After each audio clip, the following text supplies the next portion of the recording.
special guest joining us on our set this morning to talk about inflation, student debt, and more. We want to welcome Governor Larry Hogan of Maryland. And Governor, thanks for being here in person. It's actually really good to see you. It's good to be with you both. It's better than, zooming in or we're going to see that too. Right, yeah. Back to work. It's great to see you guys are real and real life. Do you watch us sometimes? Sometimes. I don't have enough money. I don't have enough money to pay attention. That was fishing for not a sometimes. I was fishing for an all the time. Usually people with money pay attention to you every morning, and guys like me, we're focused on the other news of the day. Okay. Well, let's talk about some of that other news of the day. We have seen some pretty serious issues. Market's been down this year because of concerns about inflation, concerns about a downturn in the economy, lots of other issues that are going on. What do you see in your state? Well, our state is booming, but I think the concerns are legitimate. People all across America are concerned about inflation, prices out of control. We got supply chain issues. We've got, we've got to work on our domestic energy production. So in our state, we're doing fairly well. We turned the economy around. We cut taxes 8 years in a row by $4.8 billion. We took a $5 billion deficit, turned it into a $3 billion surplus, and took our economy, overall economic performance, from 49th out of 50 states to number 6, biggest economic turnaround in America. We've got more people working, more businesses open, but you still have people struggling. People are dealing with the high cost of groceries and gasoline and worried about heating oil this winter. And so have the concerns come down as gasoline prices have come down? You were one of the first governors, maybe the first governor, to actually cut the gas tax in your state when gas prices started to go up. Yeah. What have you done since? So I was the first governor in America to suspend the gas tax, just because we wanted to at least let them keep a few more dollars in their pocket as they were struggling. We called on the federal government to do the same. After 6 months of bugging them, we actually got President Biden came out and said he would do it, but it went nowhere in Congress, so they've taken no action. And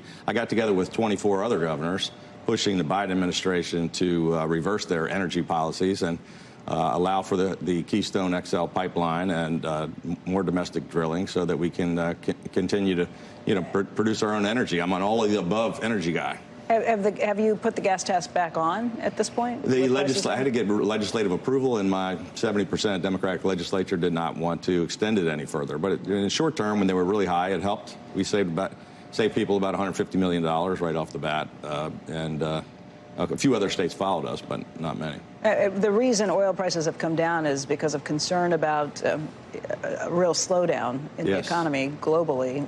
Are you seeing any signs of that from where you sit? When you look at the tax receipts, when you look at what you hear from businesses, is that starting to happen? Is it still a tight labor market? I'll take the rest of the country. I think we are seeing that. I think our state is doing better than most. We've had one of the best economic recoveries, and we're the highest median household income in America, most highly educated workforce. And so we have different issues, I think, but yes, I think people are concerned about the slowdown. They're concerned about the fact that even though we technically have zero unemployment or full unemployment, it's not really the case, because I talk to businesses every day. They're desperate to get people back to work. What are the issues you do have? You said you have different issues? The issues, some of the things that you're talking about a lot was, this issue with student debt that President Biden came out with, which I thought was a bad idea when we're in an inflationary period. But we've done things to try to make college more affordable. We were the first in the nation to remove a requirement for a 4-year degree for thousands of state jobs. And we've done a lot to work on apprenticeships and getting people skills that they need for the jobs of the future. So, Governor, just since 2022 is coming up, it is 2022, but since November is coming, it's like a matter of days almost at this point.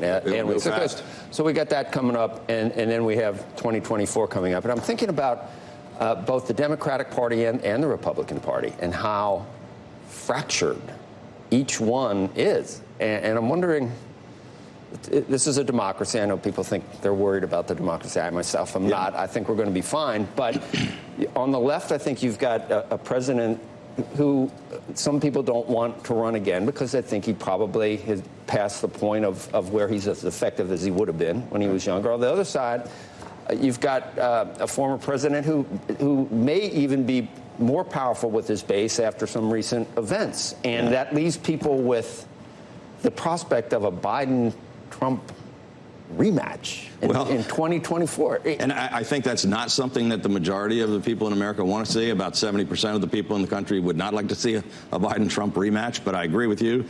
We got the current administration, President Biden, moving too far to the left, not focused on fixing some of these economic problems that we're dealing with. And then you've got, instead of the Republicans focusing on the concerns of the average, hardworking American, they're talking about Mar-a-Lago and Trump and relitigating the 2020 election. And I think, the average person just wants them to focus on fixing the problems and caring about them. How do you see it playing out? How do you see it resolving itself? It's not going to happen overnight, but I'm still hopeful that we can move in a different direction. The extremes of both parties and the most and loudest, angriest voices are the ones that get all the attention, but most people in America really want us to come together, work together, and get things done. What do you think of this? That's what we've done in our state. Do you think that was Trump made some dark speeches. President Trump made some dark speeches, too, I guess, former president, but that was a pretty dark speech. I thought it was not only dark, but very political. I thought both of them gave some pretty inflammatory, speeches just in the past week or so.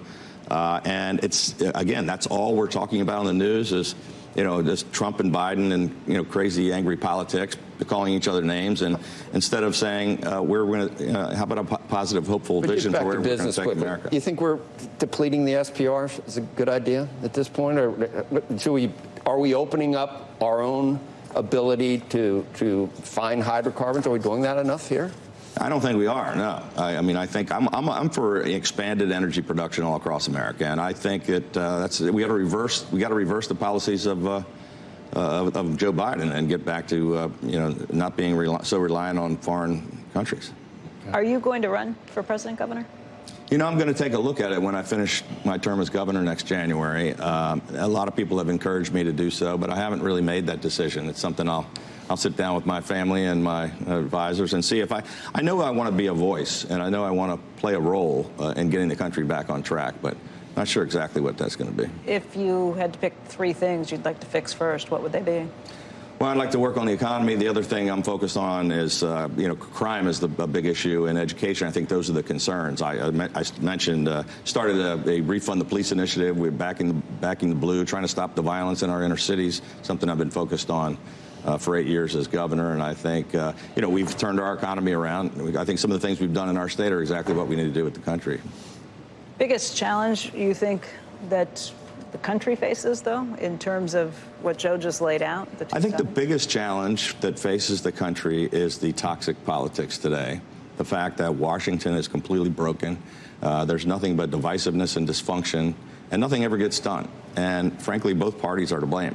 And we need serious leaders that will actually try to work together, work across the aisle. You're going to be passionate about the things that you care about, but you got to be willing to sit down and work with the other side. Otherwise, we don't get anything done. And that's what I've done in my state of Maryland as a Republican governor in the bluest state in the country, with a 70% Democratic majority in both houses of my legislature. We've still cut taxes, grown our economy, rebuilt, invested record amounts in our schools, cleaned up the Chesapeake Bay.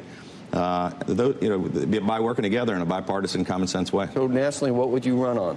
What would it be? Tax policy? You'd run on it? I think the things that everybody in the country is concerned about is inflation, the cost of goods, the supply chain, the economy, good jobs. Taxes are too high.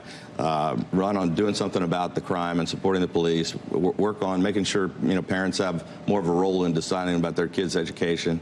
I think those are you have to run on every issue if you're running for president, but I think you do the same kinds of things. I think we've already shown a better path forward in Maryland in the most difficult environment.